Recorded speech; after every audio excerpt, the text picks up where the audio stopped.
So from the perspective of the United States of America, this is a pretty momentous moment with regard to our ongoing efforts to advance Kosovo's integration into European and Euro-Atlantic structures and to take its place, the Western Balkan sovereign independent state. This interim agreement that is being worked on, the implementation is being negotiated in Ohrid this weekend, we consider this to be a very important step forward. And we think agreement, a complete agreement is within reach. We believe that this agreement, the 11 points that have been agreed, the implementation annex that is under negotiation, brings real benefits, practical and political and economic. So I want to be clear, the actual 11 points, those are not being negotiated. This agreement on the path to normalization between Kosovo and Serbia was concluded in Brussels, and both negotiators accepted the fact, as the EU said, that there's no longer any need to negotiate this text. What is being negotiated is an annex that will talk about the critical issue of how to implement these principles and how to do so effectively. And that's our key focus, a successful and effective implementation. I've got to be clear, the United States does not assess that a better deal is available at this time or is out there at this time. This is a significant step forward. It's an extraordinary opportunity. It advances regional stability. It repositions the Kosovo-Serbia relationship to a much better status quo. It is an interim agreement, and the United States stands strongly behind and with a position we've maintained for years, that we do look for an ultimate final agreement that is eventually centered on mutual recognition. That is the goal. This gets us much closer, and this repositions the relationship in a much more sustainable way. One other element of this being an extraordinary opportunity, I just have to note, those of us who've been watching Kosovo issues over many years, that this is an extraordinary moment. That bringing together the German Chancellor, the French President, the Italian Prime Minister, letters from President Biden, statements from Secretary Blinken, engagement by the European Union leadership. You would have heard von der Leyen's comments last night. The entire membership of the European Union in Council conclusions, the United Kingdom, the United States. All of the countries that have stood with and stand with Kosovo believe this is a very good thing and are putting extraordinary efforts into seeing it advanced and a successful conclusion to the negotiation. So I wanted to kind of lay that out first so that there's no question of how the United States both sees this moment, sees this opportunity, and our diplomacy, our engagement with the government and with the people of Kosovo has been to encourage that this opportunity be seized and be taken advantage of so that we see Kosovo derive the benefits that come from this agreement.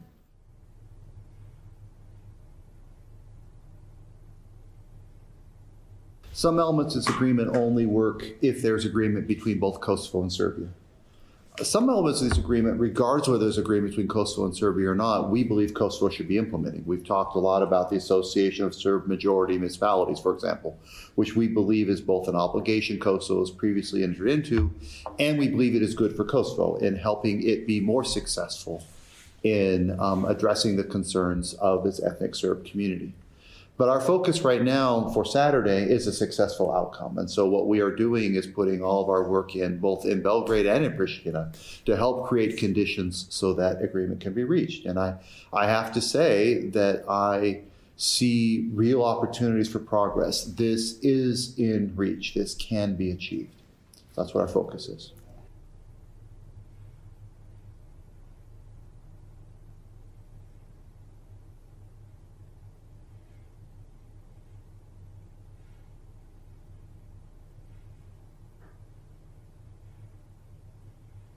So first, I would say that for a number of years, the United States has expressed a vision for Kosovo that I believe the people of Kosovo share. Mm-hmm. And that is Kosovo increasingly taking its place in the European family and becoming a member, integrating into European and Euro-Atlantic structures, including NATO.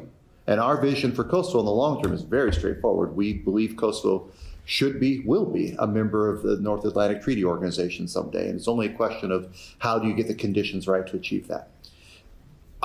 In the event, we achieve an agreement in Ohrid, and Kosovo is seen as having contributed successfully, constructively to achieving that deal, I think you will see renewed American activity in seeing this vision realize.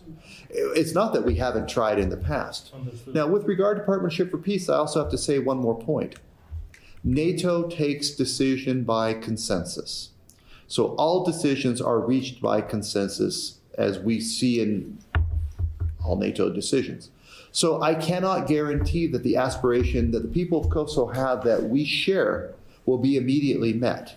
But what I can tell you is you will see robust American activity in support of this goal.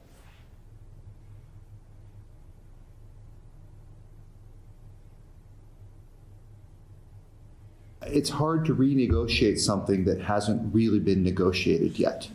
So there is room to establish an association of Serb majority municipalities, and in fact, we think it's a priority. And we have been encouraging the government of Kosovo to move forward with this, without regard to what Belgrade does or does not do, because as I said, it is our vision that this is both an extant obligation, but also that it would be good for Kosovo.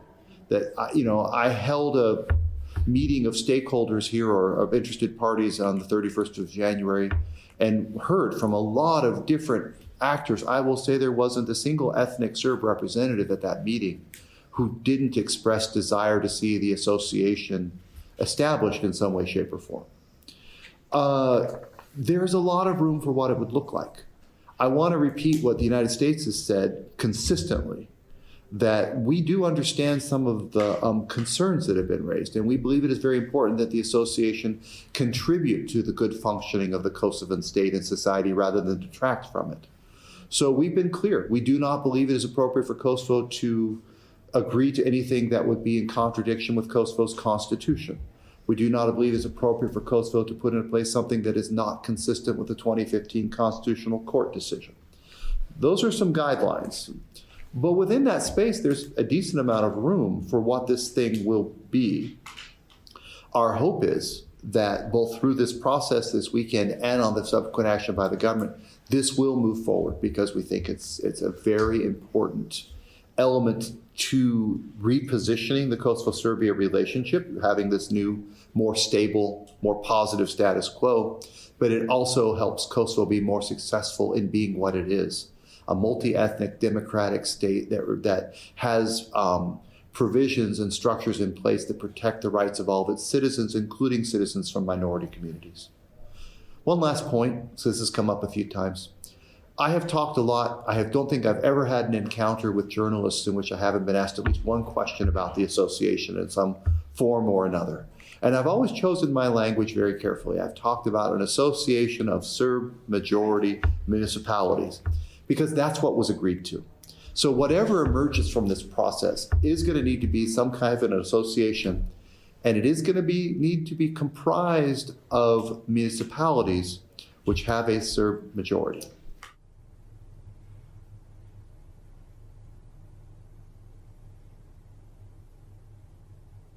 That's a really difficult question. You have seen the text of the 11 points or the 11 articles in what has been agreed, as have I. I do not see reference to that issue in these 11 points. So I do not believe that to have been a specific element of these negotiations at this time. But what I would also say is the longer-term vision. Again, I want to repeat what the American and European longer-term vision for Kosovo is, which is seeing it integrated into European and Euro-Atlantic structures. Serbia also shares that view. My understanding is Serbia very much wants to join the EU, at least that is the stated aspiration. I'm not a European diplomat, but it is my understanding that one of the requirements for membership in the European Union, I think it's Chapter 35, would require Serbia eventually, as a condition to join the European Union, to recognize Kosovo as a sovereign and independent state. I take the EU at their word. So how that will happen and in what process and what's the mechanism by which Serbia makes that choice, it's hard for me to say. Our focus right now is on this interim step that repositions this relationship to a much more positive and sustainable place.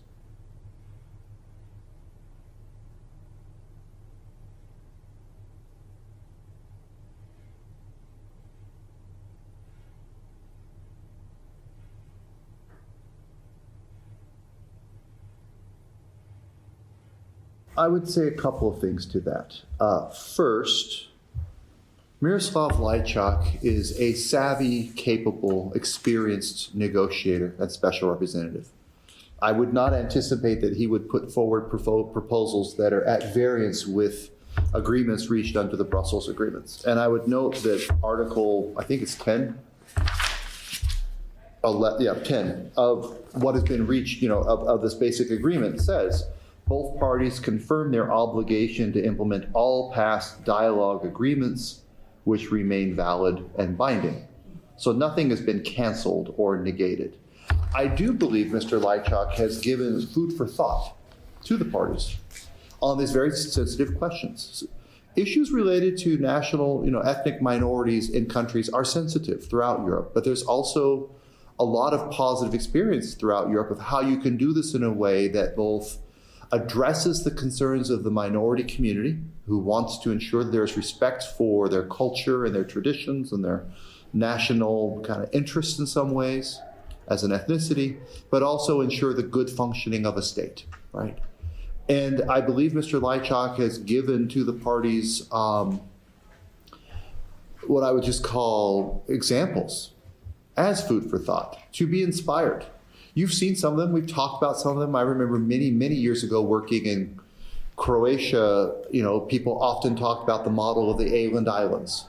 We've had recent work here with people sharing the experience of Sud Tirol, for example, but there are many others. I don't think this is meant to supplant. I don't think this is meant to follow this exact model, because every case is a little bit different, but it is to show principles and opportunities and effective means of doing this challenging thing.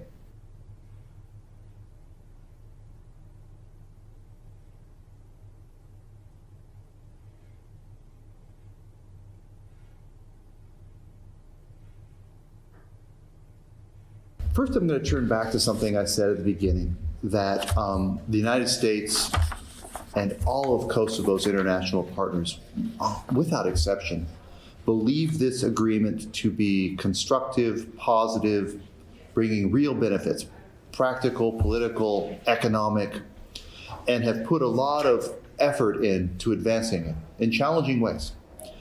And it's rare to have kind of this level of engagement and this level of unanimity in support. US, EU, Germany, France, Italy, UK.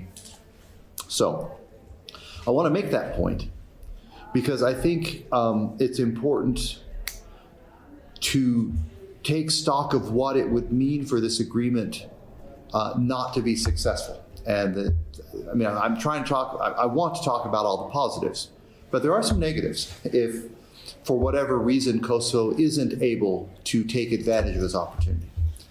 I've had the opportunity in the last few days to talk to leadership of both the PDK and the LDK, and the AAK for that matter, as well as the President and the Prime Minister, in my efforts to kind of, on behalf of the United States, also do everything possible to support a successful outcome in Ohrid. I've watched the current opposition parties in Kosovo over a number of years in a number of different circumstances. And I would say that at the end of the day, the parties that are currently opposition, when they have had differences or concerns, have ultimately put the national interests of the Republic of Kosovo ahead of any domestic political considerations. And I would anticipate they would do the same in this case as well.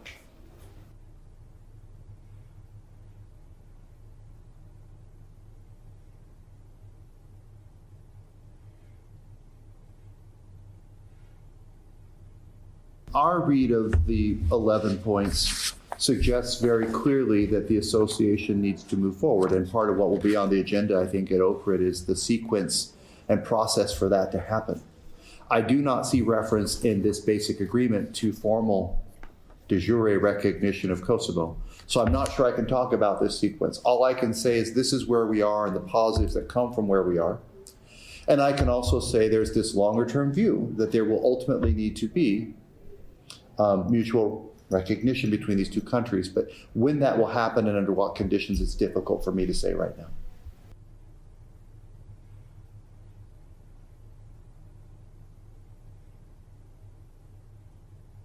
I don't believe there's a shift. I do think there's a recognition of reality.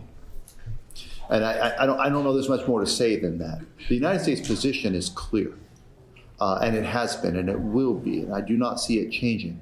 But we do have to deal with the moment we are in. And I think the reality is for a variety of factors, but largely due to decisions being made by the leadership in Serbia, the likelihood of achieving mutual recognition at this time is not very high. And the need for a new status quo, a repositioned Kosovo-Serbia relationship that contributes more to greater regional stability and allows Kosovo to move forward in so many ways, is both achievable and important.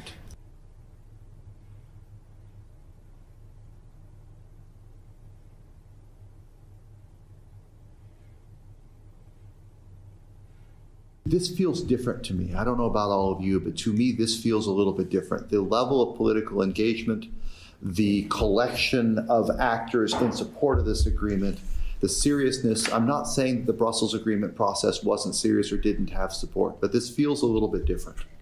So I do anticipate when agreement is reached, you will also see a similar commitment to its implementation. Can I guarantee to you that implementation will happen exactly as agreed?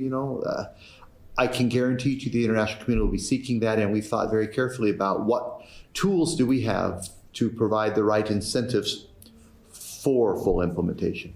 One last point, because this has come up sometimes too. This is an EU-facilitated dialogue led by the European Union, receiving support from the United States. So we will look to the Europeans to take the lead as well in ensuring appropriate implementation of this. But I also don't want to say that in a way that makes you draw a conclusion the United States is going to take a step back. And just as we have been actively, substantially involved in moving this process forward, we will be just as active and just as substantially engaged in seeing it implemented.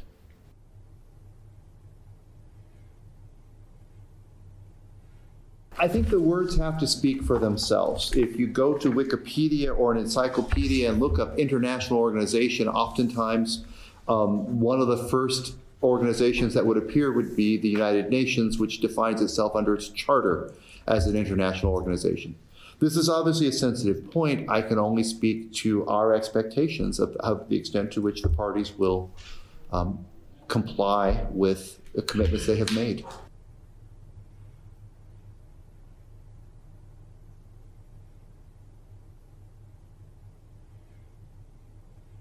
I wasn't aware that Lajčák had said it won't be on the agenda, and that surprised me a little bit because I had understood he very much believes it is part of what we have to achieve together in Ohrid. And I think as recently as yesterday, he's made public remarks about that absent some sort of signal and progress, it will be difficult to reach agreement in Ohrid. So I do believe the question, I don't believe you're going to have a complete negotiation that determines the complete outline, shape, functions of the ASM. But I do believe that at Ohrid there will need to be understanding that this is moving forward, a shared understanding of how it moves forward.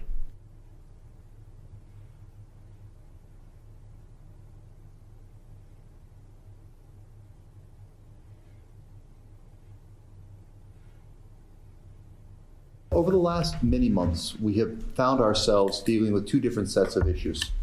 The kind of the strategic framework of the relationship between Kosovo and Serbia, and how to create a understanding or an agreement that reduces tensions and repositions this relationship in a more sustainable way. And flashpoints that have arisen that have given rise to conflicts or increased tensions, and efforts by the international community to address those flashpoints and see tensions reduced. And it is our assessment that achieving agreement reduces the risk of these flashpoints and the quantity of these flashpoints and the consequences of these flashpoints. So our focus in Ohrid is this agreement.